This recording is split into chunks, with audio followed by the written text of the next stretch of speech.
बिस्मिल्लाहिर्रहमानिर्रहीम अस्सलाम वालेकुम dear students, welcome to my YouTube channel mathematics with Kamran Bloch.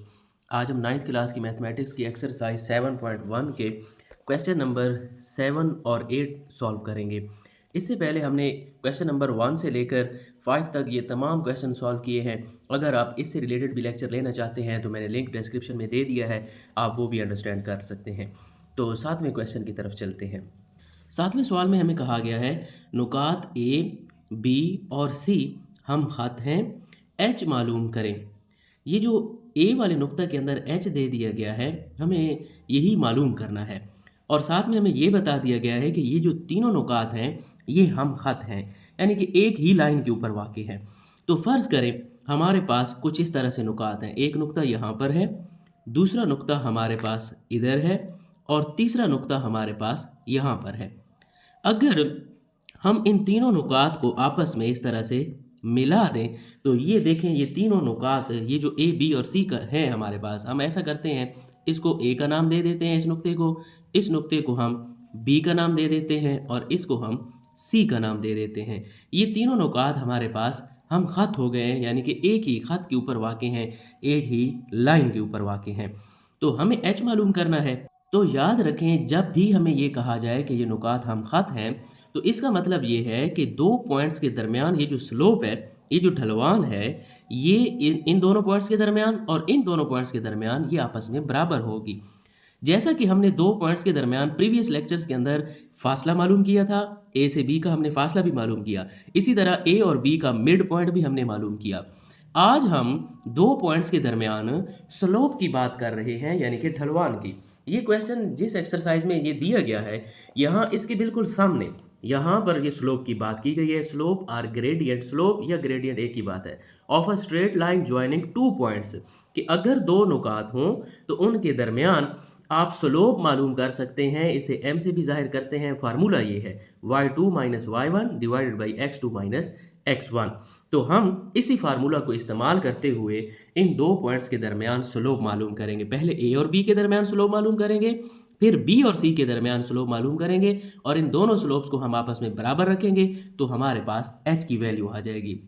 तो यहाँ पर सॉल्यूशन के अंदर हम ये बात लिख भी सकते हैं कि हम जानते हैं कि नुकात ए, बी और सी हम ख़त हैं, लिहाजा ए बी की जो स्लोप है, ये जो ख़त ए बी है, ए बी की स्लोप आप लिख लें या ढलवान लिख लें, ये एक ही बात है।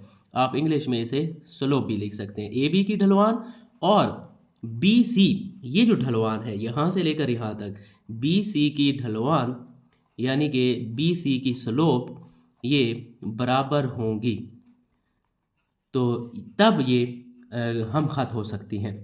तो हम ऐसा करते हैं, पहले ए और बी के दरमियान हम ढलवान मालूम कर सकते हैं। तो हम पहले लिख लेंगे ए वाला पॉइंट 1 नफ़ी एच और बी वाला हमारे पास है 3 2।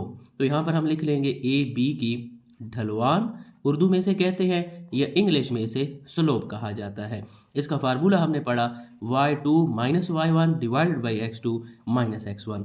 तो x2 और x1, y2 और y1 क्या है, ये हमने प्रीवियस लेक्चर के अंदर डिटेल के साथ पढ़े हैं। मैं एक दफ़ा फिर आपको बता देता हूँ। ये जो पहला नुक्ता हमारे पास होता है, इसकी पहली रकम x1, दूसरी y1 होती है।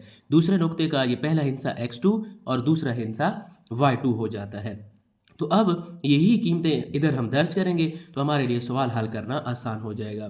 तो देखें, y2 हमारे पास है, पहले तो y2 की कीमत हमारे पास 2 है, आगे माइनस, और y1 है तो y1 h है, बटा के नीचे x2 है तो x2 हमारे पास 3 है, माइनस लगाकर x1 की वैल्यू हमारे पास -1 है। दो माइनस इकट्ठी आ रही हैं तो हम यहाँ पर ब्रैकेट लगा देते हैं ताकि ये अलग हो जाए। तो 2 माइनस एच बटा के नीचे 3, नफ़ी नफ़ी यहाँ पर जमा हो जाएगा 1, तो 2 नफ़ी एच बटा के नीचे 3 में 1 जमा करें तो 4। तो यही हमारे पास ए बी की ढलवान होगी, क्योंकि आगे हम इसको मज़ीद सॉल्व नहीं कर सकते तो फिर हम इसको इक्वेशन नंबर 1 का नाम दे देंगे। जैसा कि ये हमने ए और बी की ढलवान मालूम की, इसी तरह अब हम बी सी की ढलवान मालूम करेंगे। तो उसके लिए यहाँ पर पहले हम बी का नुक्ता लिख लेंगे, वो है 3,2, फिर हम सी वाला नुक्ता लिख लेंगे, वो है हमारे पास 7,3। तो यहाँ पर हमने ए बी की ढलवान लिखा था, अब यहाँ पर हम लिखेंगे बी सी की ढलवान, या इंग्लिश में इसे स्लोप कहा जाता है। फार्मूला वही रहेगा y2 minus y1 divide by x2 minus x1। अब यहाँ पर हम कीमतें दर्ज करेंगे, तो पहले यहाँ पर हम x1 y1 x2 y2 लिख लेते हैं ताकि हमसे गलती ना हो। y2 हमारे पास 3 है, यहाँ पर 3 माइनस लगाकर y1 हमारे पास 2 है, बटा के नीचे x2 हमारे पास 7 है और माइनस x1 हमारे पास 3 है। तो यहाँ पर इनको हम माइनस करेंगे, 3 में से 2 गए, 1 बच गया, 7 में से 3 गया तो 4 बचा। तो यही हमारे पास बी सी की ढलवान है, यानी कि जिसे हम स्लोप कहते हैं, और इसको हम इक्वेशन नंबर 2 का नाम दे देंगे। तो हम फिर दोबारा स्टार्ट की तरफ चलते हैं। यहाँ पर हमने क्या कहा था कि नुकात ए बी और सी हम खत हैं अगर, तो इनकी जो ढलवान है ए बी की और बी सी की, ये आपस में बराबर होंगी। तो यहाँ पर उसी बात को रखते हुए सामने यहाँ पर हम लिखेंगे कि ए बी की ढलवान ये बराबर होगी बी सी की ढलवान के। तो अब यहाँ पर हम इनकी कीमतें दर्ज कर लेंगे।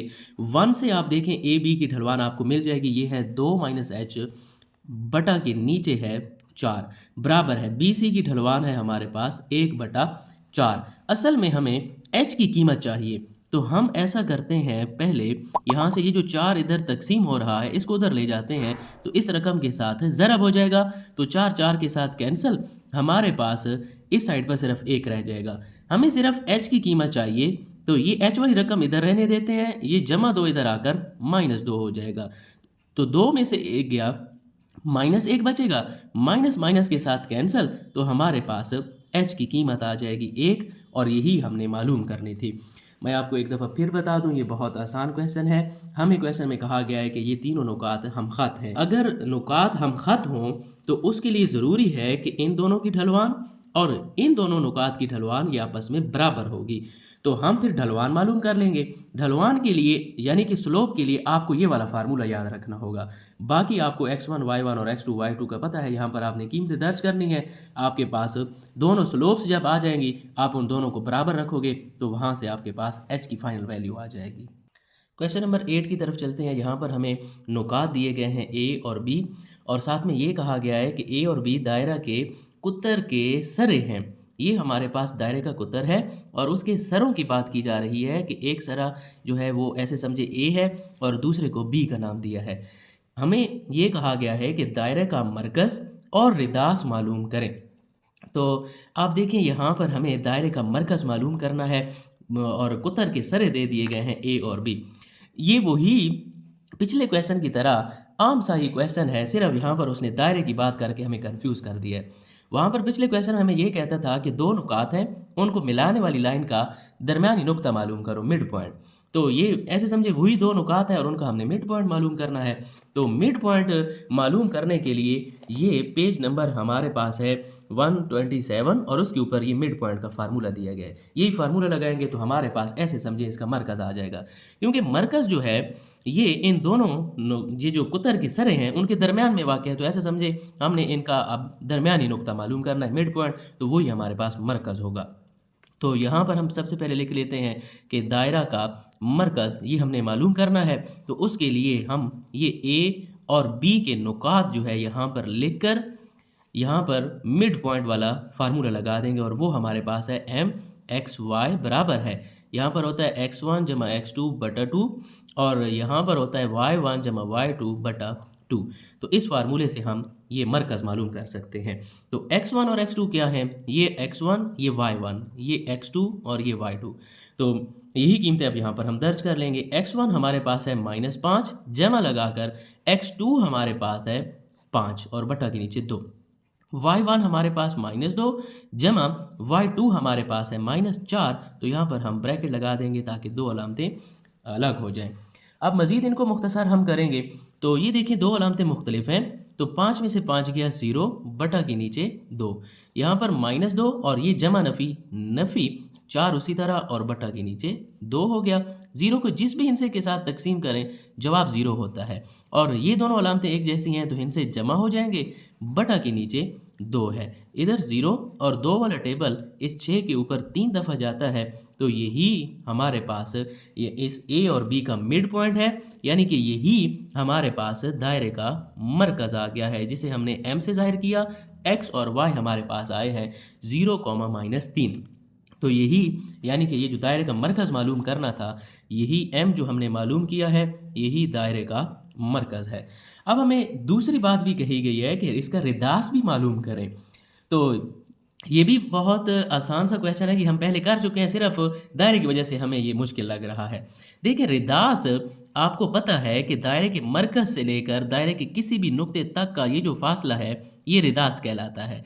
तो अब हमें यहाँ से लेकर यहाँ तक का फ़ासला मालूम करना है। देखें ये वही फार्मूला है या नहीं है पिछले क्वेश्चन की तरह। देखिए हमारे पास 2 पॉइंट है ए और बी, तो हमें कहा जा रहा है कि इनके दरमियान फ़ासला मालूम करें, तो वही फ़ासला वाला फार्मूला हम लगा देंगे। यहाँ से लेकर यहाँ तक फ़ासला ही मालूम करना है ना, तो हम m और b वाले नुकात यहाँ पर लिख लेते हैं और इनके दरमियान फ़ासला मालूम करना है। या फिर आप पहले लिख लें कि दायरा का रिदास, ये अब हम मालूम करने जा रहे हैं, जिसके लिए हमने m वाला नुक्ता भी लिख लिया और दूसरा नुक्ता हमारे पास है b वाला।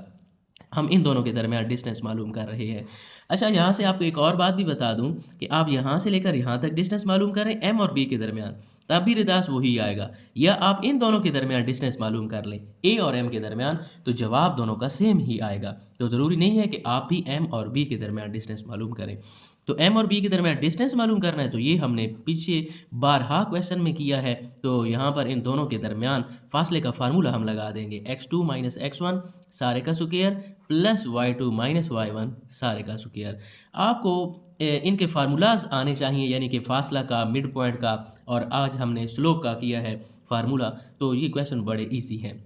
तो यहाँ पर इनकी निशानदेही कर लें, x1 y1 x2 y2। तो x2 हमारे पास है 5, माइनस लगाकर x1 हमारे पास है 0, y2 हमारे पास है -4 और y1 हमारे पास है -3। यहाँ पर हम एक छोटी सी ब्रैकेट भी लगा लेंगे ताकि ये दोनों माइनस जो हैं ये अलग हो जाए। तो 5 में से 0 गया, 5 ही रहेगा। यहाँ पर नफ़ी 4 और ये नफ़ी जमा 3 हो जाएगा। तो 5 का मुरब्बा हम ओपन कर लेते हैं, ये हो जाएगा 25, और यहाँ पर 4 में से 3 गया तो माइनस का 1 बचेगा, क्योंकि बड़े हिस्से के साथ माइनस है। तो 25 और ये माइनस मुरब्बे के अंदर ख़त्म हो जाती है। 1 का मुरब्बा लें, 1 होगा, 25 में आप 1 जमा करें तो ये 26 का जज़र हो जाएगा। और ये हमने m और b के दरमियान डिस्टेंस मालूम कर लिया, यानी कि यही हमारे पास दायरे का रिदास है, क्योंकि 26 का आप जज़र हम एग्जैक्ट नहीं ले सकते। तो इस तरह से आपने क्वेश्चन को सॉल्व करना है, बड़ा इजी क्वेश्चन है। ये दोनों फार्मूलाज हमने पिछले क्वेश्चन में लगाए हुए हैं, मिड पॉइंट का भी लगाया हुआ है और फासले का भी बहुत बार हमने फार्मूला लगाया है। बस सिर्फ यहाँ पर दायरा आ गया है, तो दायरे का हमें मरकज़ कह दिया गया और रिदास कह दिया गया है। उम्मीद है आपको आज के लेक्चर की अच्छी तरह से समझ आ गई होगी। अगर फिर भी आपके माइंड में कोई क्वेश्चन है तो आप कमेंट सेक्शन में पूछ सकते हैं। लाइक करना और सब्सक्राइब करना नहीं भूलिएगा। मिलते हैं अगली वीडियो में। अल्लाह हाफिज़।